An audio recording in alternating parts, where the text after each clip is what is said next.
राधे राधे। मैं प्रत्याशा लताजू और मेरी चैनल में आप सभी लोगों का हार्दिक स्वागत है।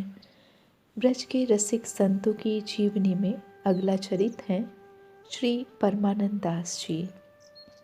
परमानंद दास जी वल्लभाचार्य जी के शिष्य और अष्टछाप के प्रसिद्ध कवियों में से एक थे। वे भगवान की लीला के मर्मज्ञ, अनुभवी कवि और कीर्तनकार थे। उन्होंने आजीवन भगवान की लीला गाई। श्री वल्लभाचार्य जी की उन पर बड़ी कृपा रहती थी। वे उनका बड़ा सम्मान करते थे। उनका पद संग्रह परमानंद सागर के नाम से विख्यात है। उनकी रचनाएं अत्यंत सरस और भावपूर्ण हैं। लीला गायक कवियों में उन्हें गौरवपूर्ण स्थान प्राप्त है। परमानंद दास जी का जन्म संवत 1550 विक्रमी 1493 ईस्वी में मार्गशीर्ष शुक्ल सप्तमी को हुआ था। वे कान्य कुब्ज ब्राह्मण थे और कन्नौज उत्तर प्रदेश के रहने वाले थे। जिस दिन वे पैदा हुए उसी दिन एक धनी व्यक्ति ने उनके पिता को बहुत सा धन दिया। दान के फलस्वरूप घर में परमानंद छा गया। पिता ने बालक का नाम परमानंद रखा। उनकी बाल्यावस्था सुखपूर्ण व्यतीत हुई। बचपन से ही उनके स्वभाव में त्याग और उदारता का बाहुल्य था। उनके पिता साधारण श्रेणी के व्यक्ति थे। दान आदि से ही जीविका चलाते थे। एक समय कन्नौज में अकाल पड़ा। हाकिम ने दंड रूप में उनके पिता का सारा धन छीन लिया। वे कंगाल हो गए। परमानंद पूर्ण रूप से युवा हो चुके थे। अभी तक उनका विवाह नहीं हुआ था।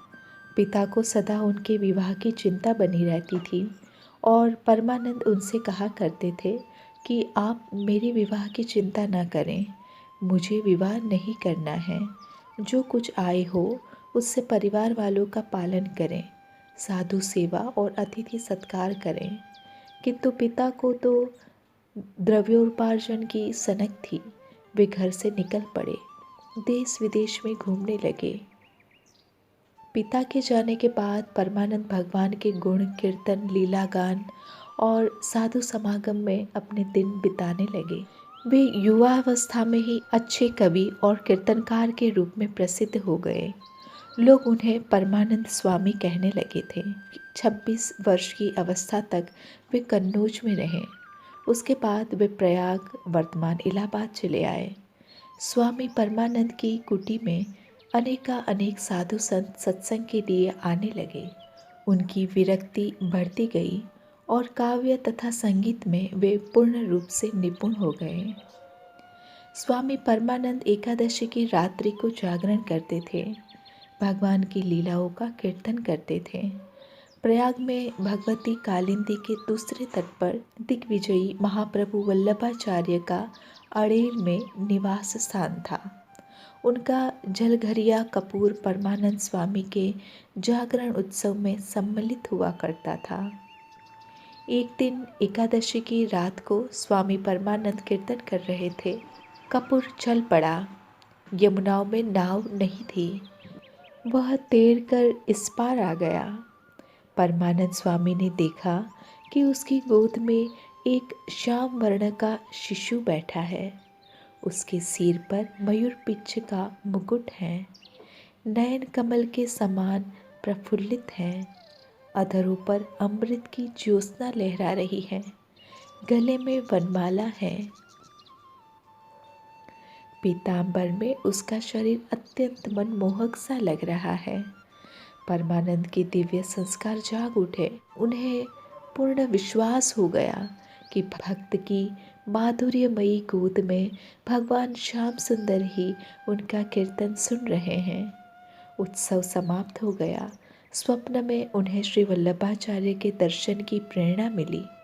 वे दूसरे दिन उनसे मिलने के लिए चल पड़े। आचार्य प्रवर ने उनसे भगवान का यश वर्णन करने को कहा। परमानंद जी ने विरह का पद गाया। जिय की साध जू जियहि रही री, बहुरी गोपाल देखी नहीं पाए, बिलपत कुंज अहीरी। एक दिन सो जू सखी यही, मारग बेचन जात दहीरी। प्रीति के लिए दान मिस मोहन, मेरी बाह गहीरी। बिनु देखे छिनु जात कलप सम, बिरहा अनल दहीरी। परमानंद स्वामी बिनु दर्शन, नैनन नदी बहीरी। उन्होंने आचार्य को बाल लीला के अनेक पद सुनाए। आचार्य ने उन्हें ब्रह्म संबंध दिया। परमानंद स्वामी से दास बन गए। संवत 1582 विक्रमी में परमानंद दास महाप्रभु जी के साथ ब्रज गए। उन्होंने इस यात्रा में आचार्य को अपने पूर्व निवास स्थान कन्नौज में ठहराया था। आचार्य उनके मुख से हरि तेरी लीला की सुधि आवे पद सुनकर 3 दिनों तक मूर्छित रहे। वे आचार्य प्रवर के साथ सर्वप्रथम गोकुल आए। कुछ दिन रहकर वे उन्हीं के साथ वहाँ से गोवर्धन चले आए। वे सदा के लिए गोवर्धन में ही रह गए। सुरभि कुंड पर श्याम तमाल वृक्ष के नीचे उन्होंने अपना स्थायी निवास स्थिर किया। वे नित्य श्रीनाथ जी का दर्शन करने जाते थे। कभी कभी नवनीत प्रिय के दर्शन के लिए गोकुल भी जाया करते थे। संवत 1602 विक्रमी में गोसाई विट्ठलनाथ जी ने उनको अष्टछाप में सम्मिलित कर लिया। वे उच्च कोटि के कवि और भक्त थे। भगवान के लीला गान में उन्हें बड़ा रस मिलता था। एक बार विट्ठलनाथ जी के साथ कृष्ण जन्माष्टमी को वे गोकुल आए। नवनीत प्रिय के सामने उन्होंने पदगान किया। वे पद गाते गाते सुध-बुध भूल गए। ताल स्वर का उन्हें कुछ भी पता नहीं रहा। उसी अवस्था में वे गोवर्धन लाए गए। मूर्छा समाप्त होने पर अपनी कुटी में आए। उन्होंने बोलना छोड़ दिया। गोसाई जी ने उनके शरीर पर हाथ फेरा। परमानंद दास ने नयनों में प्रेमा अश्रु भरकर कहा कि प्रेम पात्र तो केवल नंद नंदन है। भक्त तो सुख और दुख दोनों में उन्हीं की कृपा के सहारे जीते रहते हैं। संवत 1641 विक्रमी 1584 ईस्वी में भाद्रपद कृष्ण नवमी को परमानंद दास ने गोलोक प्राप्त किया। वे उस समय सुरभि कुंड पर ही थे। मध्याह्न का समय था। गोसाई विट्ठलनाथ उनके अंत समय में उपस्थित थे। परमानंद का मन युगल स्वरूप की माधुरी में संलग्न था। उन्होंने गोसाई जी के सामने निवेदन किया, राधे बैठी तिलक सवारती, मृग नयनी कुसुमा युद्ध कर, धरी नंद सुवन को रूप विचारती। दर्पण हाथ सिंगार बनावती, बासर जुग समटारती। अंतर प्रीति श्याम सुंदर सो, हरि संग केली संभारती। बासर गत रजनी ब्रज, आवत मिलत गोवर्धन प्यारी। परमानंद स्वामी के संग, मुदित भई ब्रज नारी। इस प्रकार श्री राधा कृष्ण की रूप सुधा का चिंतन करते हुए उन्होंने अपनी गोलोक यात्रा संपन्न की। हरि तेरी लीला की सुधि आवे, कमल नयन मन मोहिनी मूरत, मन मन चित्र बनावे। एक बार जाय मिलत माया, करी सो कैसे बिसरावे। मुख मुस्कान वंक अविलोकन, चाल मनोहर भावे। कब हुक निवड तिमर आलिंगन, कब हुक पीक सुरगावे। कब हुक सभ्रम क्वासी क्वासी कही, संगहीन उठी धावे। कब हुक नैन मुंदी अंतरगति, मणिमाला पहरावे। परमानंद श्याम ध्यान करी, ऐसे बिरह गवावे। इस पद को सुनकर महाप्रभु को मूर्छा आई, जो 3 दिन तक बनी रही। सभी सेवक पास में बैठे रहे। चौथे दिन सुबह को महाप्रभु प्रकृतिस्थ हुए। सब वैष्णव प्रसन्न हो गए।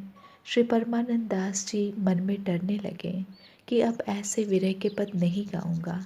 फिर एक सीधा पद गाया, मायरी हो आनंद गुण गाऊं। गोकुल की चिंतामणि माधो, जो मांगो सो पाऊं। अब ते कमल नैन ब्रज आए, सकल संपदा बाढ़ी। नंद राय के द्वारे देखो, अष्ट महासिद्धि ठाड़ी। फूले फले सदा वृंदावन, कामधेनु दुहि दीजिए। मार्ग मेघ इंद्र वर्षा में, कृष्ण कृपा सुख लीजिए। कहत जसोदा सखियन आगे, हरि उत्कर्ष जनावे। परमानंद दास को ठाकुर, मुरली मनोहर भावे। विमल जस वृंदावन के चंद्र को, चलिरी नंदगांव जाय बसिए। इस पद को सुनकर महाप्रभु ने विचार किया कि अब ब्रज को चलना चाहिए। कन्नौज से महाप्रभु ने ब्रज की ओर प्रस्थान किया और मथुरा आए, जहाँ महाप्रभु का घर था और बैठक भी। मथुरा में सबने यमुना जी को प्रणाम किया एवं परमानंद दास जी ने यमुना जी के लिए पद गाया। श्री यमुना जी यह प्रसाद हो पाऊं, तिहारे निकट रहो निस्वासर। राम कृष्ण गुण गाऊं, मंजन बिमल पावन जल। चिंता कूल खवहाऊं, तिहारी कृपा भान की तनया। हरिपद प्रीति बढ़ाऊं, बिनती करो यही वर मांगो। अधम संग बिसराऊं, परमानंद दास फलदाता। मगन गोपाल लड़ाऊं। इसके उपरांत महाप्रभु जी गोकुल पधारे एवं परमानंद दास जी को बाल लीला विशिष्ट गोकुल के दर्शन कराए। श्री परमानंद दास जी को गोकुल में जिस लीला का दर्शन हुआ उसे वे गाने लगे। जमुना जल घर भरी चली, चंद्रावली नारी। मार्ग खेलत मिली घनश्याम मुरारी। नैनन सो नैना मिले, मन रहियो है लुभाई। मोहन मूर्ति जिय बसी, पग धरो न जाई। तब की प्रीति प्रकट भई, यह पहली भेंट। परमानंद ऐसी मिली, जैसी गुड़ में चैंट। राग सारंग। लाल नेकटे को मेरी मैया, ओघट घाट चल्यो नहीं। जाई रपट तहों कालिंदी मैया। राग कान्हरो। गावत गोपी मधु ब्रजवानी, जाके भुवन बसत त्रिभुवन पति। राजा नंद यशोधा रानी। राग कान्हरो। जसुमति गृह आवत गोपीजन, वासर ताप निवारण कारण। वारंवार कमल मुख निरखन। ऐसे और भी पद श्री परमानंद दास जी ने गाए। महाप्रभु कुछ दिन गोकुल में ही रहे, फिर वे समस्त वैष्णवों के संग गोवर्धन पधारे। श्री परमानंद दास भी महाप्रभु के संग गोवर्धन आए। परमानंद दास जी ने श्रीनाथ जी के दर्शन किए और उनकी रूप माधुरी में ही डूबे रहे। महाप्रभु ने कहा, परमानंद दास कुछ भगवत लीला गाओ। श्री परमानंद दास जी ने पद गाया, मोहन नंदराय कुमार। प्रकट ब्रह्म निकुंज नायक, भक्त हित अवतार। प्रथम चरण सरोज बंदो, श्याम घन गोपाल।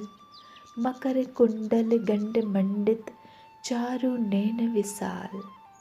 बलिराम सहित विनोद, लीला सेकर हेत। दास परमानंद प्रभु हारी निगम बोलत नेत। राग पूर्वी। मेरो माई माधो सो मन लाग्यो, मेरो नैनन और कमल नैनन को एक ठोरो करी मान्यो। इस प्रकार पद गाने के बाद शयन आरती का समय हुआ। महाप्रभु ने शयन आरती की और श्रीनाथ जी को पौढ़ाया। पश्चात गोवर्धन से नीचे आकर विराजे। श्री परमानंद दास भी नीचे आकर बैठ गए। भीतरिया सेवक रामदास जी ने परमानंद दास जी के लिए श्रीनाथ जी का प्रसाद दूध भिजवाया। श्री परमानंद दास जी दूध पीने लगे, लेकिन उन्हें दूध बहुत गर्म लगा, इसलिए दूध ठंडा करके पिया। बाद में रामदास जी आए और श्री परमानंद दास जी से पूछा कि मैंने आपको महाप्रसाद दूध भिजवाया था, तो आपको मिला? श्री परमानंद दास जी ने कहा कि हाँ, दूध तो आया था, लेकिन बहुत गर्म था। श्रीनाथ जी इतना गर्म दूध कैसे आरोगते हैं? क्या उन्हें गर्म दूध सुहाएगा? रामदास जी ने कहा, जी बहुत अच्छा हुआ जो आपने ये बताया। आप भगवत भक्त हैं, जैसी आज्ञा करेंगे हम वैसा ही करेंगे। फिर सब सेवक सेवा में सावधान रहने लगे। सुबह मंगला के समय श्री परमानंद दास जी ने ठाकुर जी को जगाने के लिए पद गाया। जागो गोपाल लाल मुख देखो तेरो, पाछे ग्रह काज करो नित्य नेम मेरो।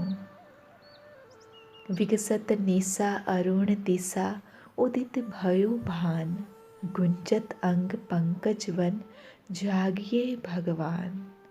द्वारे ठाड़े बंदी जन, करत हैं पुकार, वंश प्रसंग गावत हरि लीला सार। परमानंद स्वामी दयाल, जगत मंगल रूप, वेद पुराण पठत, महिमा लीला अनूप। इसके बाद कलेऊ के पद गाए। पिछावारे वै ग्वालन टेर सुनायो, कमल नैन प्यारो करत कलेऊ, कोटन सुखलो आयो आदि। इन पदों के गाने के बाद ठाकुर जी के मंगला के दर्शन खुले। तब परमानंद दास जी ने श्रीनाथ जी के दर्शन किए एवं उनसे पूछा, आप गर्म दूध क्यों आरोगते हो? श्रीनाथ जी ने कहा, मुझे जो ये भोग लगाते हैं मैं वो आरोगता हूँ। जय हो। श्री परमानंद दास जी नित्य श्रीनाथ जी को कीर्तन सुनाते थे। एक दिन एक राजा श्रीनाथ जी के दर्शन करने आया। राजा ने दर्शन किया और अपनी रानी के पास जाकर बोला कि श्रीनाथ जी बड़े सुंदर हैं, तू भी जाके दर्शन कर ले। रानी ने कहा, जैसी हमारी रीति है वैसा हो तो दर्शन करने जाऊं, अर्थात मंदिर में कोई न हो, एकांत दर्शन। इस पर राजा ने कहा कि श्रीनाथ जी के दर्शन में कैसा पर्दा, लेकिन रानी मानी नहीं। तब राजा महाप्रभु के पास आया और विनती करने लगा कि महाराज, मैंने रानी को बहुत समझाया, लेकिन वो ऐसे दर्शन नहीं करना चाहती, इसलिए आप कृपा करके दर्शन करवाओ। महाप्रभु ने कहा, रानी को लेकर आओ, पहले उन्हें दर्शन करवाएंगे, फिर बाकी लोग बाद में दर्शन करेंगे। तब राजा अपनी रानी को ले आया और रानी दर्शन करने लगी।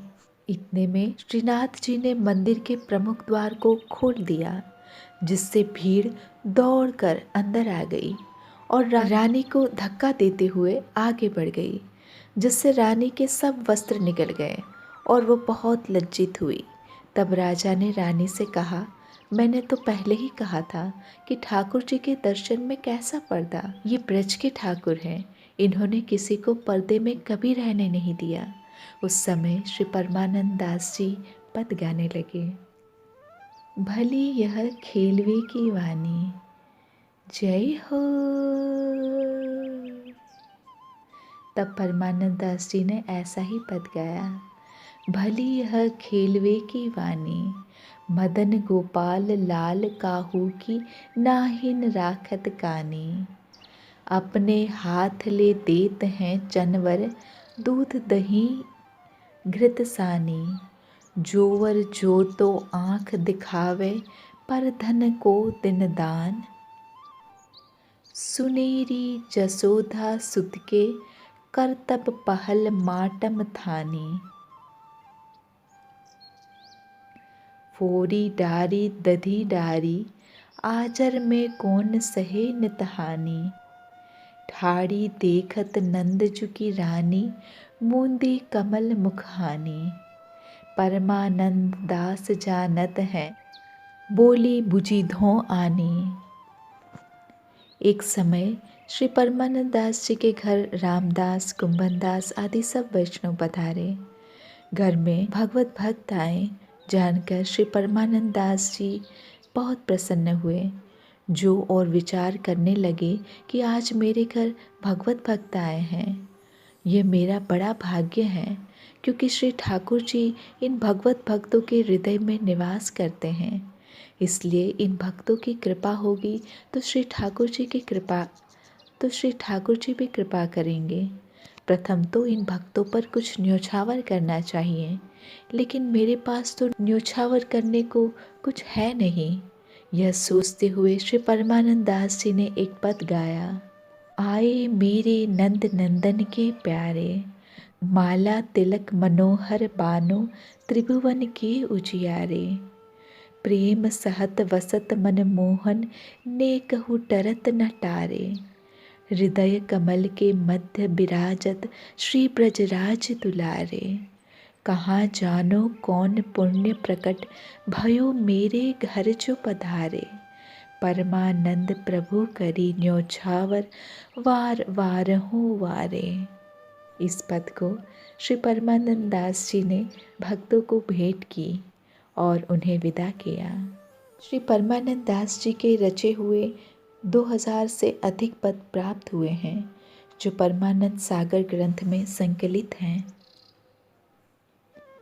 एक दिन श्री परमानंद दास जी श्री गुसाई जी को दंडवत प्रणाम करने के बाद गोवर्धन पर्वत पर चढ़ गए और शरीर छोड़ने की इच्छा से गोवर्धन नाथ जी के ध्वज को दंडवत प्रणाम अर्पित किया और सुरभि कुंड में आकर लेट गए। श्री गुसाई जी ने राजभोग आरती में परमानंद दास जी को न देखकर उनके बारे में पूछा। एक शिष्य ने कहा कि वे अति विरह की स्थिति में सुरभि कुंड गए हैं। श्री गुसाई जी फिर उनके बारे में जानने के लिए सुरभि कुंड गए। श्री परमानंद दास जी ने श्री गुसाई जी को देखकर उन्हें दंडवत प्रणाम किया और श्री गुसाई जी के सामने राग सारंग में प्रीत तो श्री नंद नंदन सो कीजे गाया। एक शिष्य ने परमानंद दास जी से अनुरोध किया कि उन्हें कोई ऐसा उपाय बताएं जिससे श्री ठाकुर जी मुझ पर कृपा करें। श्री परमानंद दास जी ने राग भैरव में रात समय उठ करिए श्री लक्ष्मण सुत गान गाया और कहा कि इसे एकाग्रता से गाओगे तो इसका फल प्राप्त होगा। उसके बाद श्री परमानंद दास जी ने अपने मन को जुगल स्वरूप में एकाग्र करते हुए राग सारंग में राधे बैठी तिलक सव आरती गाते हुए 1584 में शरीर त्याग दिया। श्री गुसाई जी ने उस समय कहा था कि पुष्टि मार्ग में 2 महासागर थे, अर्थात सूरदास जी और परमानंद दास जी। राधे बैठी तिलक सवारती, मृग नयनी कुसुमा युध कर, धरी नंद सुवन को रूप विचारती। दर्पण हाथ सिंगार बनावती, बासर जुग समटारती। अंतर प्रीति श्याम सुंदर सो, हरि संग केली संभारती। बासर गत रजनी ब्रज, आवत मिलत गोवर्धन प्यारी। परमानंद स्वामी के संग, मुदित भई ब्रज नारी। श्री कृष्ण गोविंद हरे मुरारी, हे नाथ नारायण वासुदेव। श्री कृष्ण गोविंद हरे मुरारी, हे नाथ नारायण वासुदेवा।